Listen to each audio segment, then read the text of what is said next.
Hello food lovers, welcome to our channel. నేను మీ రాణి Eramsetti. Friends, చిన్నపిల్లలు చాలా ఇష్టంగా తినే స్నాక్స్ రెసిపీ అండి. చాలా సింపుల్గా టేస్టీగా అన్నీ మన ఇంట్లో ఉన్న ఇంగ్రీడియంట్స్తోనే అప్పటికప్పుడే చేసి పెట్టొచ్చు. ఆ ప్రాసెస్ అంతా చూడండి. వంటింట్లో శ్రమ అనేది ఎక్కువగా ఉండదు. 10 నిమిషాల్లో ఈ స్నాక్స్ అనేవి ప్రిపేర్ చేసేయచ్చండి. ఆ ప్రాసెస్ అంతా చూద్దాం. వీడియోని ఫస్ట్ నుంచి లాస్ట్ వరకు చూడండి. మధ్యలో స్కిప్ చేయకుండా చూడండి. అలాగే ఛానల్ని ఫస్ట్ టైం వాచ్ చేసిన వారు సబ్స్క్రైబ్ చేసుకుని పక్కనే ఉన్న బెల్ బటన్ని క్లిక్ చేయండి. నేను పెట్టబోయే రెసిపీస్ అన్నీ మీ ఫోన్కి నోటిఫికేషన్కి వస్తాయి. ఏ రోజు రెసిపీ ఏ రోజు ఓపెన్ చేసి చూసి వాటిని మీకు కూడా నచ్చినట్లయితే కుక్ చేసి ఫ్యామిలీకి సర్వ్ చేయండి. ఛానల్ని సబ్స్క్రైబ్ చేసుకోవటం మాత్రం మర్చిపోకండి. ఇంకా ప్రాసెస్లోకి వెళ్ళిపోదాం. ఒక గిన్నెను తీసుకోండి. దానిలోకి ఒక బౌల్ నిండా శనగపిండిని వేసుకోండి. మనం ఏ బౌల్తో శనగపిండి కొలుచుకున్నామో అదే బౌల్తో 2 కప్పుల బియ్యపు పిండి వేసుకోండి, పొడి బియ్యపు పిండి. ఇప్పుడు టేస్టీకి సరిపడా సాల్ట్, 1 టేబుల్ స్పూన్ తెల్ల నువ్వులు, 1/2 టీ స్పూన్ వాము వేసుకుని 1/2 టీ స్పూన్ వంట సోడా కూడా వేసుకోండి. తెల్ల నువ్వులు అనేవి కొంచెం ఎక్కువగా కూడా వేసుకోవచ్చండి. స్నాక్స్కి టేస్ట్ అనేది చాలా బాగుంటుంది. కారం అనేది ఏమీ వేయలేదు కదా. సాల్ట్, వంట సోడా, అలాగే వాము, తెల్ల నువ్వులు వేసాను. అవన్నీ కూడా పిండిలో కలిసేంత వరకు బాగా కలుపుకొని ఒక 4-5 టేబుల్ స్పూన్లు ఆయిల్ వేసుకోండి. ఈ ఆయిల్ అంతా కూడా పిండిలో కలిసేంత వరకు బాగా కలపండి. ఇప్పుడు మనం 3 కప్పుల పిండి తీసుకున్నాం కదా. 2 కప్పుల వాటర్ని ఒక గిన్నెలో పోసుకుని స్టవ్ ఆన్ చేసి గిన్నె స్టవ్ మీద పెట్టుకుని వాటర్ని కాగించండి. బాగా కాగుతున్న వాటర్ని పిండిలో కలిపినట్లయితే పిండి అనేది చాలా సాఫ్ట్గా మగ్గుతుంది. వేడివేడి నీళ్ళతో పిండిని కలపాలి. 1 కప్పు శనగపిండి, 2 కప్పుల బియ్యపు పిండి అంటే 3 కప్పుల పిండి తీసుకున్నాం కాబట్టి 2 కప్పుల వాటర్ని కాగించి ఇలా వేసుకున్నామంటే వాటర్ అనేవి పిండికి కరెక్ట్గా సరిపోతాయండి. వేడివేడి నీళ్ళని పోసాం కదా. ఇప్పుడు చేయి పెట్టకుండా కొంచెం సేపు గరిటెతోనే పిండిని బాగా కలపండి. కొంచెం పిండి చల్లారిన తర్వాత స్పూన్ పక్కన పెట్టేసుకుని చేత్తోనే పిండిని బాగా కలుపుకున్నట్లయితే, పిండిని గట్టిగా ప్రెస్ చేస్తూ కలిపినట్లయితే వాటర్ అనేవి చాలా కరెక్ట్గా సరిపోతాయి. ఎక్కువగా ఇంకా చాలలేదు అని అనిపిస్తే 2-3 టేబుల్ స్పూన్లు పోసుకోండి. వాటర్ ఇంకా ఎక్కువగా పోస్తే పిండి అనేది జారుగా వచ్చేస్తుంది. స్నాక్స్ అనేవి ఆయిల్ ఎక్కువగా పీల్ చేసుకుంటే కరెక్ట్గా కలుపుకొని రెడీ చేసుకోండి. ఇప్పుడు మురుకులు గొట్టను తీసుకుని దాని లోపల 1 హోల్ ఉన్న ప్లేట్ని వేసానండి. స్టార్ హోల్ ఉన్న ప్లేట్ని వేసాను. మీరు మీకు నచ్చిన ప్లేట్ని యూజ్ చేసుకోవచ్చు. ఇప్పుడు ఆ గొట్టం లోపలంతా కూడా ఆయిల్ని అప్లై చేసి మనం కలిపి పెట్టుకున్న పిండిని మురుకుల గొట్టానికి సరిపడా పెట్టుకోండి. ఇప్పుడు మూతని క్లోజ్ చేసుకున్న తర్వాత ఒక బటర్ పేపర్ కానీ, ప్యాకింగ్ కవర్ కానీ, ఆయిల్ ప్యాకెట్స్ కానీ కట్ చేసుకుని ఇలా వేసుకోండి. దానిపైన అంతా కూడా బ్రష్తో కానీ చేత్తో కానీ ఆయిల్ని అప్లై చేయండి. ఇలా చేసుకున్న తర్వాత మురుకుల్ని వత్తటం స్టార్ట్ చేసుకోండి. మనం పిండిని మొత్తం అయ్యే వరకు కూడా ఒత్తుకోవచ్చండి. లేదంటే ఒక్కొక్కటి కూడా ఇలా కూడా చేసుకోవచ్చు. మనం వీలైనంత దూరంగా ఇలా పొడవుగా వచ్చేలా పిండి అయ్యేంత వరకు కూడా మురుకుల్ని పేపర్ మొత్తానికి సరిపడా ఒత్తుకోవచ్చు.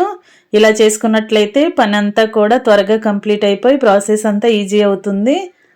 ఈ విధంగా ఒకేసారి పిండి మొత్తాన్ని ఒత్తుకుని పేపర్ మీద ప్లేట్లు రెడీ చేసి పెట్టుకోండి. ఇదే విధంగా మిగిలిన పిండిని కూడా గొట్టంని ఓపెన్ చేసుకుని పిండి ముద్దని కూడా గొట్టం లోపల పెట్టుకుని ఇదే విధంగా వేరొక పేపర్ మీద కానీ, ఆయిల్ ప్యాకెట్స్ మీద కానీ, లేదంటే ఒక ప్లేట్కి ఆయిల్ని అప్లై చేసి ఆ ప్లేట్ మీద కూడా ఇలాంటి మురుకుల్ని ఒత్తుకుని ముందుగానే మనం ప్రిపేర్ చేసుకుని రెడీ చేసి పెట్టుకున్నామంటే డీప్ ఫ్రై చేస్తున్నప్పుడు పని అంతా కూడా చాలా సులువుగా అయిపోతుంది. మనం ఆయిల్లో డీప్ ఫ్రై చేసేటప్పుడు ఆయిల్ అనేది సెగతో వేడివేడిగా మన చేతులకి వేడనేది తగులుతూ ఉంటుంది. అలా కాకుండా ముందుగానే ఇలా ఒక ప్యాకింగ్ కవర్ మీద ఒత్తుకుని రెడీ చేసుకుని పెట్టుకున్నామంటే డీప్ ఫ్రై చేయటం చాలా ఈజీ అయిపోతుందండి. ప్రాసెస్ అంతా డిఫరెంట్గా ఉంటుంది. మీరు వీడియోని స్కిప్ చేయకుండా చూడండి. ఇలా రెడీ చేసేసుకున్నాం కదా. ఇప్పుడు స్టవ్ ఆన్ చేసి కళాయి పెట్టుకుని ఆయిల్ పోసుకోండి. ఆయిల్ కాగిన తర్వాత ఫ్లేమ్ మీడియంలోకి పెట్టుకుని మనం రెడీ చేసి పెట్టుకున్న మురుకుల్ని అలా ముక్కలు ముక్కలుగా చేత్తో విరుచుకుంటూ ఆయిల్కి పట్టినన్ని కళాయిలో వేసుకోండి. ఒకేసారి మొత్తం అన్నీ వేయలేం కదా. ఇలా మనకి కావలసిన సైజులో ముక్కలు ముక్కలుగా చేత్తోనే కట్ చేసుకుంటూ ఆయిల్లో వేసుకోండి.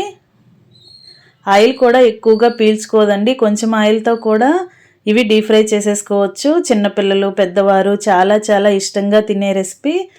చాలా మెత్తగా, సాఫ్ట్గా, లోపల గుల్లగుల్లగా, పైకి క్రిస్పీగా, చాలా చాలా టేస్టీగా ఉంటాయి. ఇలా ఆయిల్కి పట్టినన్ని వేసిన తర్వాత గరిటెతో కలుపుకుంటూ డీప్ ఫ్రై చేసుకోండి. అటు ఇటు తిప్పుతూ డీప్ ఫ్రై చేసామంటే మొత్తం అంతా కూడా ఈవెన్గా ఫ్రై అవుతాయి. ఎక్కువగా బ్రౌన్ కలర్ రావాల్సిన పని లేదండి. కొంచెం ఇలా కలర్ చేంజ్ అయిన వెంటనే మనం ఆయిల్ నుండి తీసేసుకున్నామంటే చల్లారేలోపు ఆ వేడికి లోపలంతా కూడా క్రిస్పీగా వచ్చేస్తాయి. మరీ ఎక్కువగా ముదురు కలర్లో వచ్చేంత వరకు ఫ్రై చేయొద్దు. ఈ కలర్కి రాగానే ఆయిల్ నుండి తీసేసుకుని వేరొక ప్లేట్లో పెట్టుకోండి.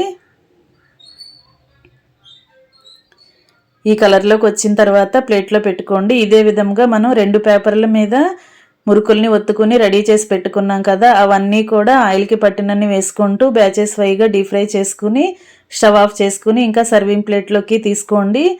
ఇలా వేడివేడిగా కమ్మగా ఉండే శనగపిండి మురుకులు రెడీ అయిపోయాయి. చిన్నపిల్లలు అయితే చాలా ఇష్టంగా తినే కురుకురే రెసిపీ అనొచ్చు, టీ టైమ్ స్నాక్స్ అనొచ్చు. చాలా చాలా టేస్టీగా ఉంటాయి. చాలా సాఫ్ట్గా కమ్మగా అనిపిస్తాయి. మనం కారాన్ని వేసుకోలేదు కదా, సాఫ్ట్గా టేస్టీగా ఉంటాయి. బాగా చిన్న వయసు పిల్లలు కూడా తినగలిగేలా ఉంటాయి. పెద్దవారు తినాలి అని అనుకుంటే ఇంకా స్పైసీగా చేసుకోవచ్చండి. దానికోసం 1 పావు టీ స్పూన్ సాల్ట్ని అలా తీసుకుని చేత్తోనే మొత్తం అంతా స్ప్రింకిల్ చేయండి.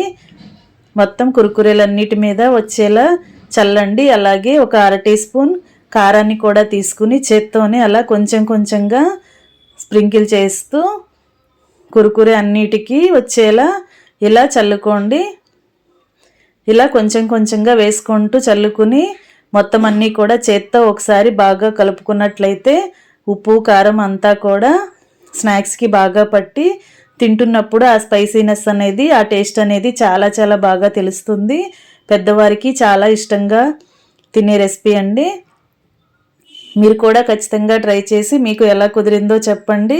వీడియో నచ్చినట్లయితే లైక్ చేయండి. ఛానల్ని సబ్స్క్రైబ్ చేసుకుని పక్కనే ఉన్న బెల్ బటన్ని క్లిక్ చేయండి. మరొక రెసిపీతో మళ్ళీ కలుద్దాం. Thanks for watching. నేను మీ రాణి ఎర్రంశెట్టి.